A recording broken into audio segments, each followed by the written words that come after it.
শিক্ষার্থীরা, তোমাদের জন্য জরুরি খবর। ষষ্ঠ থেকে দ্বাদশ শ্রেণীর উপবৃত্তির টাকা নিয়ে জরুরি নোটিশ তারা প্রকাশ করেছে।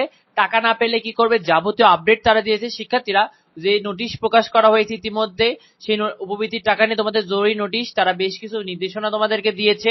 অর্থাৎ কি কি ভুল করলে তোমাদের উপবৃত্তির টাকা আসবে না, যাবতীয় কিছু বলা রয়েছে। শিক্ষার্থীরা, উপবৃত্তির টাকা প্রদানের নতুন নিয়ম দেখো। ষষ্ঠ থেকে দ্বাদশ শ্রেণীতে বিকাশ, রকেট, নগদ, উপায়, শিওর ক্যাশ ও এম ক্যাশের মাধ্যমে কিন্তু টাকা দেওয়ার কথা রয়েছে।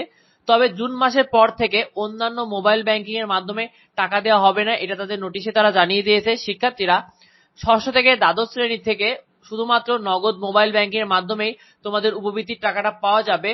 অর্থাৎ আগামী 13 জুন, শিক্ষার্থীরা আগামী 13 জুনের মধ্যে তোমাদের ষষ্ঠ থেকে দ্বাদশ শ্রেণীর শিক্ষার্থীরা, তোমরা যারা উপবৃত্তি পাও, তোমাদের অভিভাবকের এনআইডি কার্ড ভেরিফিকেশন করতে হবে। অর্থাৎ তোমাদের যাদের অভিভাবকরা রয়েছে, তাদের পিতা মাতা, তাদের এনআইডি কার্ডটাকে তোমার স্কুল বা কলেজে দাখিল করতে দেখাতে হবে। এবং নগদ মোবাইল ব্যাংকিং, তো তোমাকে একটি নগদ অ্যাকাউন্ট খুলতে হবে এবং সেই নগদ মোবাইল ব্যাংকিংটা কিন্তু তাদের যে উপবৃত্তি ফর্ম রয়েছে সেখানে কিন্তু তোমাকে লিখে আসতে হবে যে এই নাম্বারটা তোমার নগদ মোবাইল ব্যাংকিং। শিক্ষার্থীরা, উপবৃত্তির টাকা কারা পাবে না দেখো। ষষ্ঠ থেকে দ্বাদশ শ্রেণীতে 11.5 লাখ শিক্ষার্থী কিন্তু নগদ মোবাইল ব্যাংকিং এ রূপান্তর করেনি এখনো। এটা কিন্তু তাদের নোটিশে জানিয়ে দিয়েছে, শিক্ষা মন্ত্রণালয়ের নোটিশ। সেখানে তোমাদেরকে সুন্দরভাবে জানিয়ে দিয়েছে যে 11,52,000 প্লাস শিক্ষার্থী কিন্তু এখনো নগদ মোবাইল ব্যাংকিং এ রূপান্তর করেনি।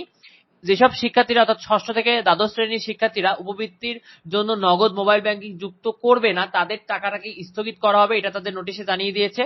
শিক্ষার্থীরা, তোমাদের উপবৃত্তির ভুল সংশোধন করার নিয়ম দেখো।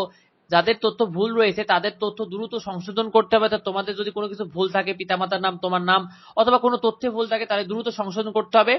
নিজ স্কুলের শিক্ষকদের সাথে অথবা স্কুলের অফিসে গিয়ে অবশ্যই তোমাদের যোগাযোগ করতে হবে।